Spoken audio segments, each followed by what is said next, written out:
یعنی تۆ 35 ساڵە دەسەڵاتی بەدەستەوەی لە کوردستانی عێراقا ڕێ زەمینەکانی دروستکردنی دەوڵەت ئامادە نییە کەی ئامادە بێ ئەمە چێشتە لێی بنێ چۆن ئامادە بێ ینی 35 دانە ساڵ دەسەڵاتی بەدەستەوە بێت کە لە تاریخی بزوتنەوەی کوردایەتیە لە تاریخی ناسیۆنالیزمی کووردا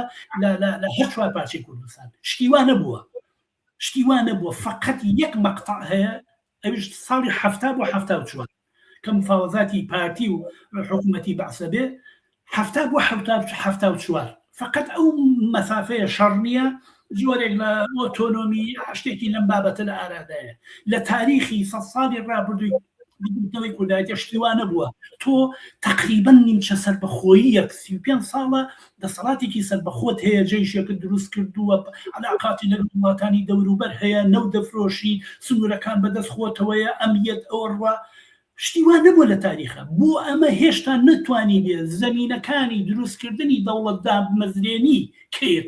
کەیەتەوێ بیکەی تۆگەن نەتەوێ ئەم لەم کۆمەلگایە سەربەخۆیە دروستکەی یعنی تۆ ناتەوێ تۆ بەس فقط خەریکی دزیکردن بووی بۆیە فاروق ڕەفیق و مەریوانی وریا قانع و چێوچێوەمانش کە قسەکەری ئەم بزوتنەوەیان هەر ڕۆژێک قسەیەکەن چکە بزوتنەوەکەیان